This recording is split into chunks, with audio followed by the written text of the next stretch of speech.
Hello, and welcome to Reiki Reflect. This is our first episode of our podcast series where we're going to talk about Reiki and also other spiritual aspects, along with some science, because I am a firm believer that spirituality and science go hand in hand. Now, to tell you a bit about myself, my name is Angie. I'm 30 years old, recently divorced from a 10-year marriage. I do have 3 beautiful children who I'm very thankful for. I am a certified Reiki master. I do have 15 years of professional experience through aura and energy readings, as I am a 3rd generation aura reader. I grew up in all things spiritual. So it's not just a profession, it's also a passion of mine. I mean, science and spirituality are 2 of my most favorite topics. So that's what we're going to be talking about. But my first divination tool I learned was palmistry. And I learned that pretty early on as a child. I think I was about 13 or 14 when I discovered it or learned it. And I learned how to read people's palms. And I'd done it for friends, family members, and just random people. Whoever would let me look at their palms, I would just read. I was very interested into, what everyone's palms had to say. I do feel like palmistry gets a very minimal amount of recognition because it's known for a reading that gives the least in-depth as there is, But I feel like we just have a hard time interpreting what a palm reading actually is telling us, because a palm reading talks about ourselves individually. So it's more like a charismatic type of reading. And oftentimes, if you take a moment to really think about this, the person that we know the least about is ourselves. And that is coming from experience. I mean, it took me a long time for me to really figure out who I was as a person. Which may be shocking to a lot, being, the type of work that I do, my career, because I read for people. It's not just my passion. It's my career. I made a career out of it. I've done it all of my life. But it's easy to read for other people and very hard to read for yourself. And I know a lot of people may hear that, but I want to put some quotation marks and exclamation points around that it's really hard to read for yourself. So for most of my life, like my adulthood, I was completely lost and very confused. No matter how much I was able to help other people, myself in general, I was just lost. The best way I can explain it. So I do feel like palm reading is something that did get me through my toughest times as far as discovering who I am. Because when I got divorced, I got married at a young age. I was 18. When I got divorced, I was extremely lost. Because while I was married, I always had bigger responsibilities. I had, someone telling me who I was. My husband was really controlling. So whenever I got divorced, I was, on my own, able to do whatever it is that I wanted. I was free, but I also didn't know what I wanted. There was times where I would go into the mall or a store, and I didn't know what to look at because I really didn't know what did I like. I didn't know what color I liked. If I go in a grocery store, I didn't know what I wanted to buy. I didn't know what I liked to eat. It was a really strange feeling for me. And it definitely took some time for me to discover who I was. And I feel like palmistry helped me get through that or to discover who I was. And I'm very thankful for where I am at today, because I feel very stable and very grounded with myself, and I know exactly who I am now. So it was a tough battle, but it was worth it, because you know what they say, what doesn't kill you make you stronger. So that's what happened here, I feel like. So I do feel like palm reading is something that you need to not overlook, is basically what I'm saying, because it got me through some really hard times, and I feel like it could really help all of you as well. Because like I said, sometimes we just don't know who we are.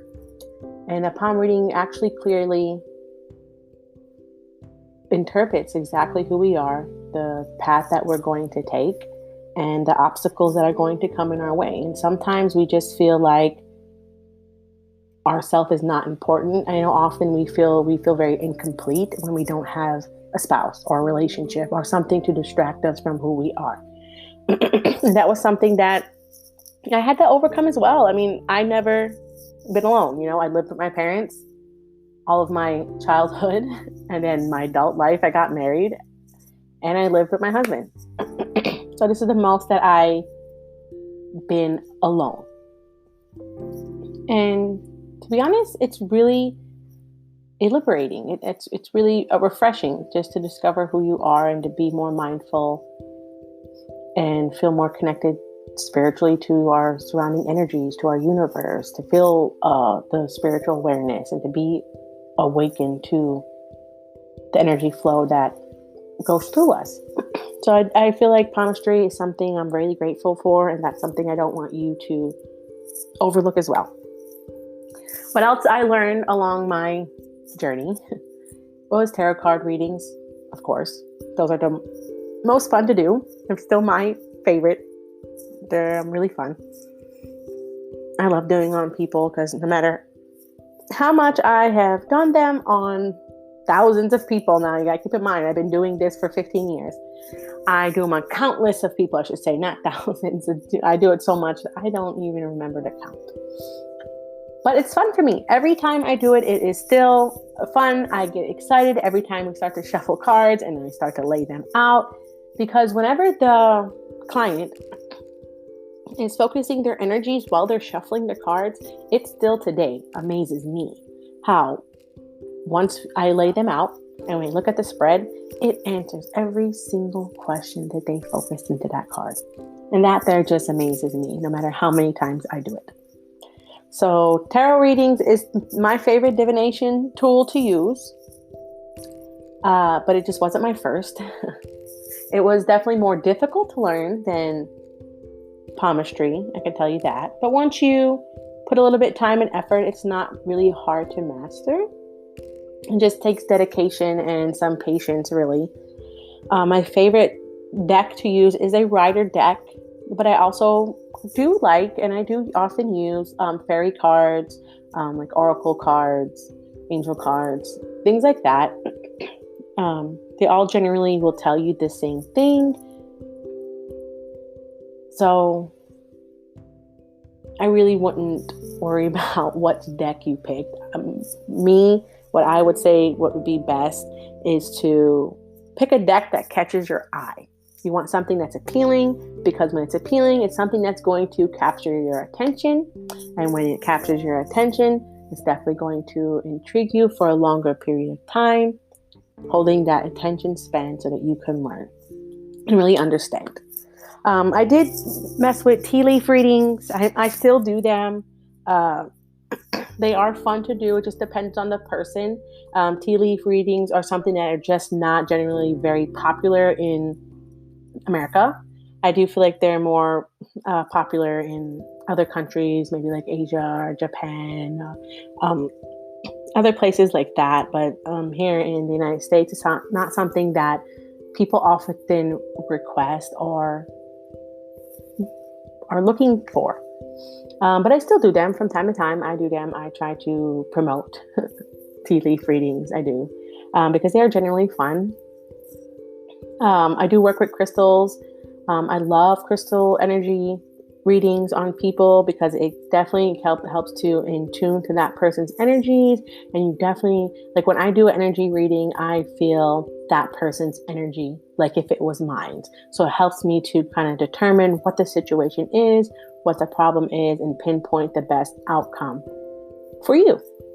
So I definitely love doing crystal energy readings. I do feel like they give the most detailed information for someone who is generally looking for some guidance. Like I said, oftentimes we know the least about ourselves, and that's something you need to keep in mind. And it's something that we all have to work on, is our inner selves, because when we don't know about ourselves and we're not in tune to ourselves and our energies, it's hard for us to make decisions throughout our life, let me tell you. And Keep in mind, most of the things that I'm telling you here, if not all, are coming from experience. So I do generally like doing crystal energy readings. It allows me to connect and be in tune with the client. So those are really good readings to look into. They offer great guidance, peace of mind, a lot of clarity. So it's a great reading to get. I also use just my, gift that I was born with, so to speak. Because I could feel people's energies naturally, just throughout in public, just staring at someone, just holding someone's hand. I can feel someone's energies and their vibrations. So I could read like that as well. I often, when I do an aura energy type of a reading, I often can feel that person's sense of worry, and that freaks them out every time, I can tell you. So yes, I can feel their worry and, what they're stressing about, and can definitely guide them on how to eliminate that worry and stress, because I do want to let everyone know what I do truly believe is that when we over worry and become anxious about what our future is going to bring, no matter how big or small it may be, when we over worry, we are actually manifesting negativity into our future and creating blockages. Because manifestation is something that is very real and we often do by accident. So I like to tell a lot of people, and I'm telling you now that's listening, focus on your present now. Focus on what you have and what you're thankful for now. And when you do that and don't worry so much about what your future is going to bring you, you eliminate that process of building that negativity for your future. Because when you focus on being happy for right now and what you're going through right now, look at the positive in it, you're manifesting that positivity for your future. So that's some techniques you can work on. I know it's easier said than done, but I can tell you from my experience, it is something that is definitely possible. You have to focus on yourself. Focus on being positive. No matter what the situation is, you have to focus on seeing the positive. And also when you speak, that's the strongest, most powerful way to manifest something. When you speak, when you use your words, it's because you're producing that energy out into the universe when you speak. So when you do speak positive. Speak positivity to people around you. Try to keep the negativity to yourself. And I know it may sound unrealistic maybe, because often we like to complain about what's bothering us. We like to vent. We have specific people in our life who we vent to, which is not bad, but you just have to learn to vent in a more positive way. Instead of downing yourself or talking bad about a situation, talk about your situation, but also talk about how you're going to change that situation. Because when you're speaking it out loud, you're manifesting what you're changing into your future, and it's going to come to you. So there's some things to think about. And we're going to touch more on all of these topics. We are going to get in more detailed with palmistry and tarot readings and crystal readings. Going to get in more detail of my aura gift and how I am a third generation reader. So it's something that I inherited from my family. We're going to also get more detailed about manifestation and spiritual awakening. So those are all topics to come. We are going to get really detailed with a spiritual awakening, because that's actually something as old as I am and as long as I've been a spiritualist and doing this as a profession, it took me a long time to achieve my spiritual awakening, because I didn't know much about myself in my adult life. And I created those blockages without even knowing. I didn't know I was so unhappy until I became spiritually awoken. And let me tell you, that in itself is going to be a long podcast, because that was a long procedure. And it took me about 2.5 years to complete my spiritual awakening. And it was only because upon starting my spiritual awakening, I just had so much going on in my life. I mean, I was contemplating my life with my ex-husband, and if I wanted to try another 10 years to try to, get us to be prosperous and to be happy and fulfilled with our family that we created, and just building a life together. That took me a long time to really build up the courage to say, I'm leaving, because And like I said, this was a long marriage. It was 10 years. So it's like, I tried. We both tried. And we couldn't connect. Our energies just didn't allow us to connect. And it stopped us both from growing as individuals. It's like we stood in this tiny bubble, me and him, for 10 years. Well, the world just passed us by. So that's something that was in the process, that happened in the process of my spiritual awakening. So I finally built up the courage to be the first one to wave that flag and to say we're getting a divorce. Because I feel like it was a waiting game of who's going to ask for the divorce first. I couldn't take it anymore. It was emotionally, physically, mentally damaging, not only to me, but to him, and especially my children. When I start to see that my children was being affected, that's when I had to take the stand. And me and him was no longer the point of interest. It was about doing what was best for my children. And through the process, we became better parents. My children are the happiest that they ever been. And it was a good decision on my part. So that happened throughout my spiritual awakening.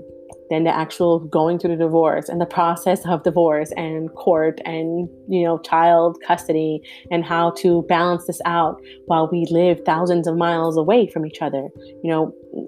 We don't live close by, me and my ex-husband. So it's definitely a struggle every day making this work.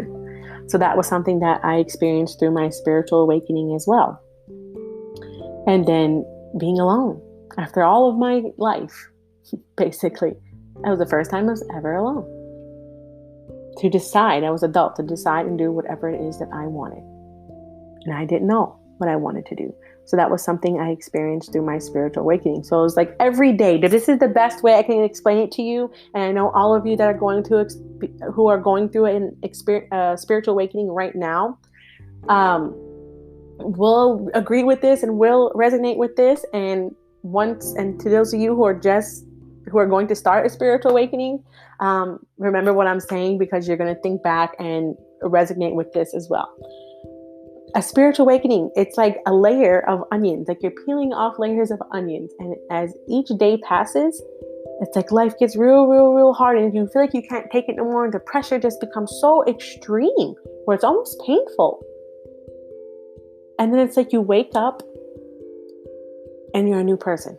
Completely new, different person. The way you think, the way you feel, your thoughts, everything is completely new. So I like to say it's like, as each stage through my spiritual awakening is as if I died and came back to life a different person. Because it's like right when that layer comes off of your spiritual awakening, through your spiritual awakening, right when that first layer of onion comes off, the pressure is so intense that really all you want to do is just hide under your blanket and go to sleep. So we're going to touch a lot on that topic as well, because a spiritual awakening is something that is horrible, but also magnificent at the same time. So that's something that we will talk about, because it can definitely help you to live your life to the fullest. Because I know, I guess what I like to say here is, because I feel like sounds more logical than how people say, like, live your life to the fullest. Yes, live your life to the fullest. Or like, I feel so alive today. No, that, yes, those are good terminologies. But if you sit down and think about it, we die a little bit every single day, every minute, every second, we die just a little bit.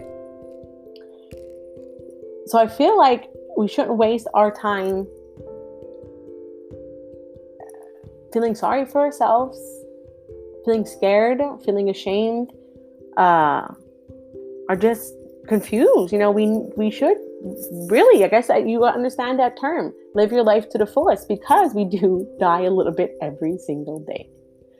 So I feel like that's something I thought about a lot through my spiritual awakening. I would wake up every morning thinking, and I don't know, it just would come into my mind, like, we do die every day, every single second, nanosecond, microsecond, we die a little bit. We are closer to dying, and it's just something that amazed me until I finally understood why people say live your life to the fullest. Because yes, we do die a little bit every day. And I don't want to sound morbid, but that's just the truth, and that's the reality here. Yes, I'm a spiritual person, but I also firmly believe in logic And that's why science is something that we're going to touch on too.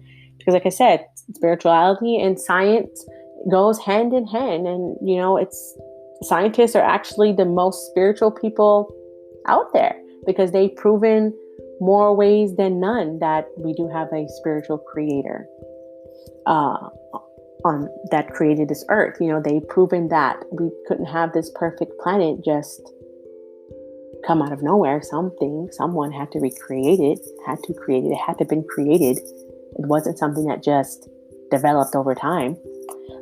So science is something that definitely intrigues me, and I feel like that's helped me get through a lot in my life as well. It helped me to really discover who I am. It helped me to connect with energies on a spiritual level that I never thought would be possible. And when I say that, it helped me to become more spiritual with who I am, because I had no problem offering advice to people, guiding them with what I seen for their future. But when it came to myself, I had no advice. So it was something, I know I'm just rambling here, but this is the first episode. So I'm trying to give you, some ideas on what we will be talking about. So yeah, I'm trying to see if there's anything else that I might have forgot. Oh, yes, I did. Twin flames and soulmate connections. We are definitely going to talk about that. I love twin flames and I love soulmates, and there's definitely a huge difference between twin flames and soulmates, and that's something that will make I will make a whole other entire podcast about, because all of these topics I feel can get really deep.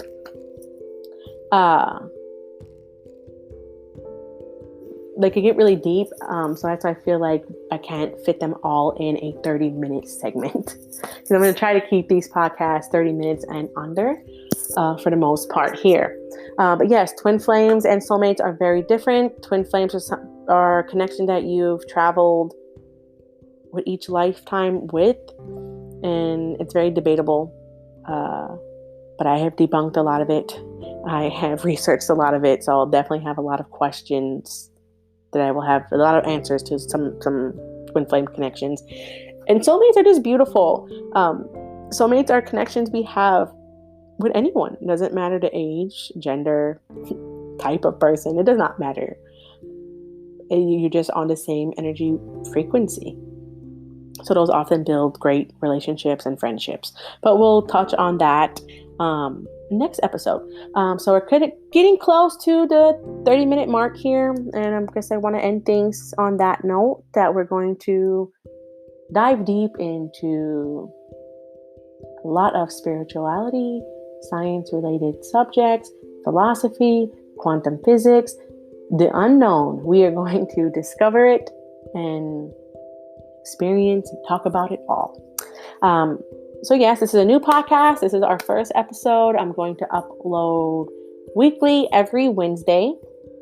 I will have my email in the description. There should be all of my links on my social media, so you have multiple ways to contact me, but my email will be in the podcast description. You can send me an email with any questions that you have concerning anything related to what our podcast is going to be talking about, and I will definitely be glad to answer any and all of your questions on our podcast. So be sure to email me if you have any questions. If you'd like to be a guest on the podcast, definitely get in touch with me and we could do that as well. So yes, a lot of new things to come. I'm really excited. Still getting everything all together. I have a website coming soon, but I just wanted to get the first podcast up. So I hope it wasn't too boring. So thank you for listening to Reiki Reflect. My name is Angie. I'll see you again next week. Bye.